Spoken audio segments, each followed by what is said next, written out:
Bonjour à tous, bienvenue dans cette nouvelle vidéo sur notre chaîne. Alors oui, pour ceux qui suivent nos vidéos de manière assidue, ils ont un peu perdu le fil parce que dans la dernière vidéo, c'était la troisième vidéo, notre circuit autour de l'Annapurna au Népal. Et oui, ce n'est pas la quatrième partie maintenant. On s'est dit, comme les délais étaient assez longs, il était quand même peut-être temps de faire une mise à jour, de vous dire voilà où on en est, où on est aujourd'hui. Parce que oui, monter des vidéos comme celle du Népal, ça nous prend pas mal de temps.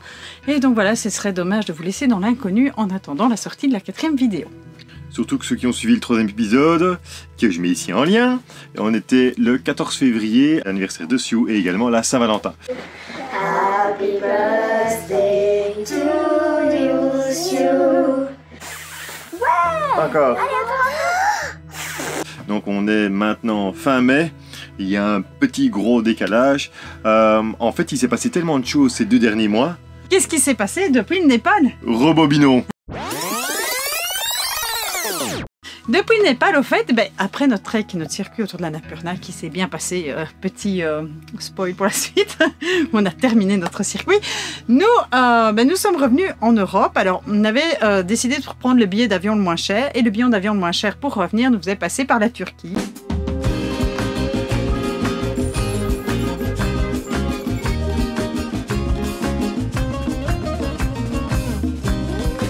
On a passé 2 ou 3 jours à Istanbul. C'était très plaisant. On a bien mangé. On a surtout bien mangé. Très bien mangé. Bon, un peu comme d'habitude.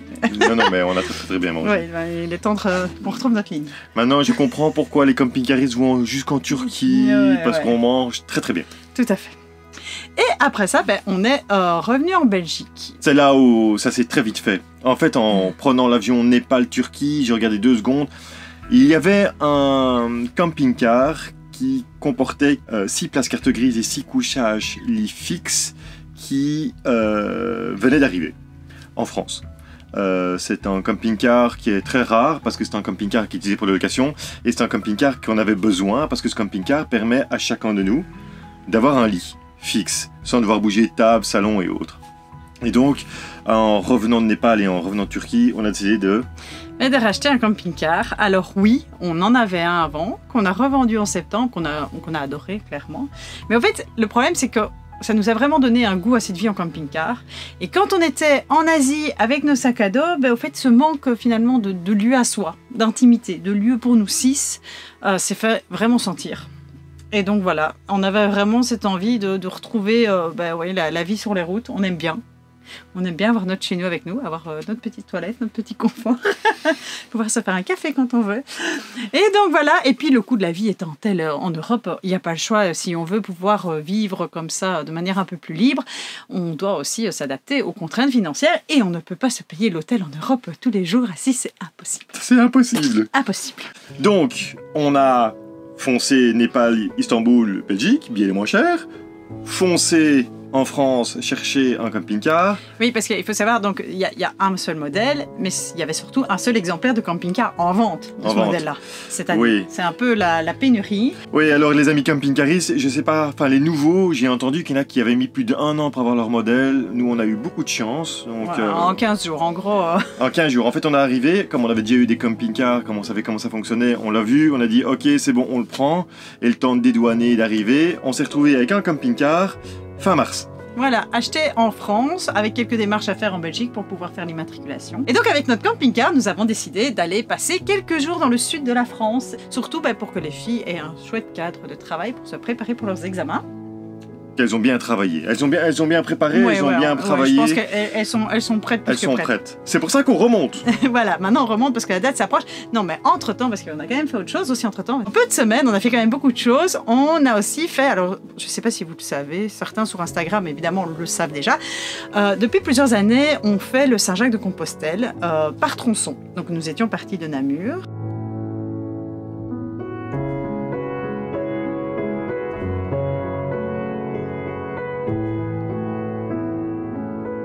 On a déjà fait de chez nous à la frontière française, de la frontière française à Reims, de Reims à Vézelay. Et cette fois-ci, comme on était en France, qu'il faisait plutôt beau, qu'on avait pris l'habitude de marcher au Népal, on s'est dit on va y aller, continuer notre voyage sur le Saint-Jacques-de-Compostelle pendant 10 jours. donc entre Vézelay et puis Saint-Armand-Montron. Le centre de la France. Voilà, on est arrivé dans le centre, ça y est, on y est. Et donc on avance comme ça, on fait la diagonale. On traverse la France en diagonale. Je crois même qu'on est pile dans la diagonale du vide. Enfin bref, on est là où on aime vraiment bien la nature, pas beaucoup de monde, des chouettes chemins, des chouettes personnes rencontrées. On a vraiment fait des chouettes rencontres sur ce parcours. Avec les enfants, ça a été merveilleux. Elles ont pris l'habitude de marcher, donc c'était très simple. C'était très chouette, franchement, on a vraiment apprécié. Et puis ces rencontres, vivre dans les gîtes pèlerins, c'est aussi c'est un nouvel apprentissage pour elles. C'est la vie communauté. Voilà, donc très bien. Et donc voilà. Je vais juste dire, elles n'ont pas toutes marché. Certains l'ont vu. On va revenir de nouveau sur Instagram, parce que sur Instagram, on faisait quand même pas mal de stories ces derniers temps. On a trouvé un chariot, une charrette, une aide pour porter Sue.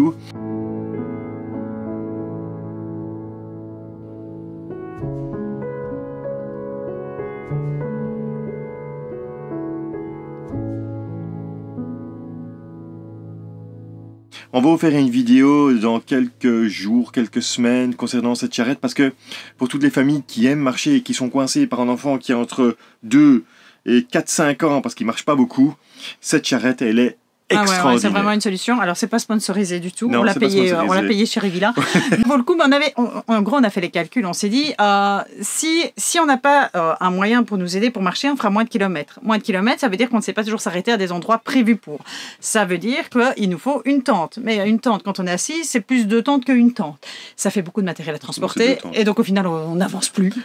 Et donc voilà, c'est pour faire 5 km par jour. Pour nous, c'était pas intéressant. Et donc voilà, on a préféré mettre le budget pour cette charrette en se disant aussi que bon, nous sommes quand même des randonneurs, on va l'employer beaucoup. Et donc pour nous, c'est quand même intéressant. Et je pense que pour les autres familles qui voyagent comme nous, c'est très intéressant à avoir. Nous, ça nous a bien aidé et ça nous aide toujours dans chaque balade. Maintenant, quasi, on le prend parce que ça n'a pas servi que pour Sue, mais aussi pour Yoko quand elle est un peu fatiguée. Oui, parce qu'on peut entasser les enfants dedans. Donc voilà, maintenant, c'est clairement pas une charrette qui est prévue pour du transport de personnes. C'est une charrette qui est prévue pour du transport de bagages. Mais pour nous, elle a fait le job et c'était très bien comme ça. Et puis après, il était temps de remonter en Belgique parce que oui, les dates des examens s'approchent. Dans 4 jours, Olivia a son premier examen. Et donc nous voilà un petit peu coincés pendant un mois dans les environs de la Belgique. Mais pour nous, c'est pas un problème parce qu'on a encore des autres choses à découvrir par ici. Et puis ça permet surtout aux filles d'avoir un cadre de travail. C'est surtout l'occasion pour nous également de voir la famille, les amis et réparer le camping-car parce que oui, on a déjà fait des petits bobos au camping-car, des gros, des moyens, on a chopé une pierre, enfin bref. Mais je pense au fait que c'est le lot de tous les camping-caristes, c'est que voilà, c'est des véhicules dans lesquels on vit et donc voilà, ils vivent avec nous. Ouais, la pierre, elle bougeait pas. Hein. Elle a traversé. Évidemment, dans une prochaine vidéo, on vous fera découvrir ce fameux camping-car qu'on a repris, dans lequel on est pour le moment. Petit spoiler, vous voyez déjà un petit bout. On va y aller. Là, vous voyez le volet, c'est très joli. Mais donc voilà, mais qui clairement est adapté pour notre famille. Donc on en est très content de notre achat. Donc voilà, après un mois en tout cas, on n'a rien à dire au niveau... Si, évidemment, il y a toujours des choses qui pourraient améliorer, qu'on se dit, mais pourquoi ils n'ont pas pensé à ça en le fabriquant? Mais de base, je trouve qu'il est plutôt pas mal fini et on en est assez content. Normalement, là, les gens ils vont se dire, oui, mais ok, ils vont aller où avec leur camping-car? Eh ben, on vous le dira pas. Alors maintenant, pour le futur, on a plein de projets. Alors, il y en a qui sont faciles à concrétiser, d'autres un peu moins. Et il y en a d'autres que, on attend d'avoir un pied dedans, voire 2 pieds dedans pour en parler. On aime bien le camping-car, mais on aime bien le sac à dos aussi. Ceux qui ont compris, on est capable du jour au lendemain de virer un camping-car, de prendre un sac à dos, de partir à l'autre bout du monde. Au lieu de voir à court terme, destination après destination, on va voir plutôt à moyen, voire à long terme. Et donc, avant de crier haut et fort ce qu'on va faire, et puis on ne le fait pas pour une raison X, Y ou Z, on préfère le faire. Et puis vous le montrez au fur et à mesure qu'on le fait. Donc en fait, vous allez tout vivre en même temps que nous. Il y aura du camping-car, évidemment. Il y aura encore des découvertes. Et évidemment, il y aura de la vie un peu atypique. Elle donne vraiment envie. Quoi? C'est pas bien? À quoi vous attendre dans les prochaines vidéos? Évidemment, on va vous présenter notre nouveau camping-car qu'on n'a pas encore donné de nom. Je ne sais pas si on le donnera un nom. On lui donnera un nom? Je ne sais pas. Voilà, il n'a pas encore donné. Donc on vous présentera notre camping-car, évidemment. On va faire sûrement une vidéo un peu bilan de nos 6 derniers mois en Asie. Parce que voilà, je pense que ça peut intéresser pas mal de monde. Une vidéo homeschooling, parce que là, vous êtes quand même nombreux à nous demander comment on fait l'école en voyage. Oui, alors, en sachant que nous, c'est encore assez spécial, c'est qu'il y a une part... non, tout est en anglais et parfois en français, mais en fait, de ce que j'ai compris de vos questions et de vos interrogations, parce qu'en fait, je ne fais pas le homeschooling, c'est elle qui le fait. Moi, je ne m'occupe pas de pédagogie. Chacun son job. c'est pas tant les cours qui sont donnés, c'est plutôt le moyen pour y arriver. Donc la forme plutôt que le fond. Non, mais on a souvent des questions sur quels outils utiliser pour apprendre l'anglais, quel manuel vous utilisez en maths. Et surtout, la question se pose beaucoup en homeschooling à partir des secondaires. Alors en primaire, il y a quand même pas mal de ressources. En secondaire, ça devient plus compliqué. En sachant que Olivia et Jill font actuellement du niveau collège. Alors la 4e ligne Népal, on va vous la sortir également, mais elle est très très longue à monter parce qu'en fait on a beaucoup de rush et il faut raconter l'histoire qui va avec. On aura une vidéo sur la charrette, on va l'appeler la charrette ou le chariot ou le truc qu'on traîne, le traîneau. On va le présenter. On va le présenter également.